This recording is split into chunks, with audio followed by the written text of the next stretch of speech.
All right, let's dive right in. Today we're talking about a story that brings together huge sums of money, big environmental promises, and a really important moment for corporate accountability. This is a case that might just change how companies talk about being green from now on. $12.9 million. I mean, just look at that number. Let it sit for a second. That is a ton of money. But here's the thing. It's not a company's profit, and it's not some new investment. It's a penalty. So the big question is, a penalty for what exactly? And there's our answer. This wasn't just some slap on the wrist for a simple accounting error. This was a record-breaking penalty for making misleading environmental, social, and governance claims. You've probably heard the term ESG.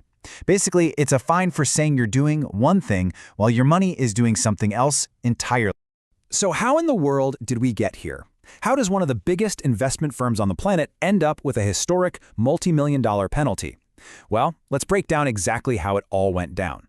You know, this whole thing didn't just pop up out of nowhere. For years now, more and more investors have been saying, hey, I want my money to actually do some good in the world. That's the past. That brings us to today, 2024, where this case is just a massive wake-up call for the entire industry.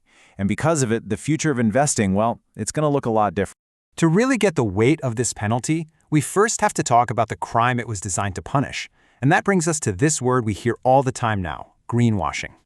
See, it all starts from a really good place, with this idea of ESG investing. The thinking is pretty simple, right? When you invest, you don't just look at the bottom line. You also look at a company's impact on the environment, how it treats people, and how it's run. It's about making your money match your values. But whenever there's a genuine movement for good, someone's going to try to take a shortcut. And that, right there, is greenwashing. It's basically false advertising, but for ethics. It's when a company spends more time and money on marketing itself as green than on actually minimizing its environmental impact.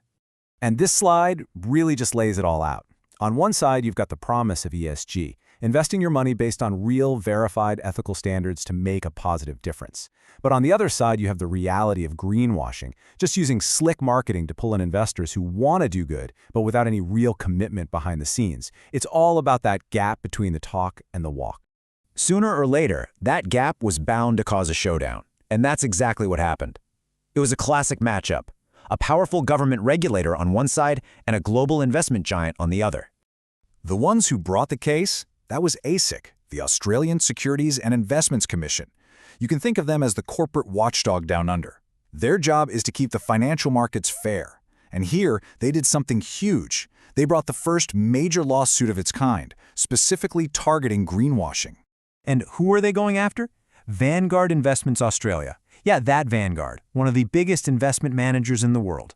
The charge was that they made misleading claims about their ESG funds. They told investors that certain funds were screened to exclude companies involved in things like tobacco. But the regulator found that the screening wasn't being done right, which meant people's money was ending up in places they were explicitly told it wouldn't. So this all came to a head in a formal legal battle. ASIC versus Vanguard, 2024. That's not just a fancy title, that's a legal citation that's going to be studied and pointed to for years and years, marking a real turning point in how all of this is regulated. And that's the key, right? This wasn't just about one company or one fine. The result of this case became what lawyers call a landmark precedent. And that means it sends a massive ripple effect across the entire financial industry. This was the first time a penalty this big was handed down for greenwashing. Now, being first in the legal world is a huge deal. It doesn't just make a point. It sets a new standard, it draws a line in the sand and tells everyone else out there the rules of the game have changed. So what are those ripple effects? Well, you can break it down into three big things. First, it sets a brand new standard. Companies can't just throw the word green around anymore. They have to be ready to actually prove it. Second, it puts the whole industry on notice. Regulators are officially watching and they're not afraid to act. And third, and this is maybe the most important part, it empowers investors. It empowers you. This ruling is a signal to ask the tough questions and demand to know where your money is really going. All of this brings us to what's next. Because this isn't just the end of a court case. It's really the beginning of a whole new era for what we call green money.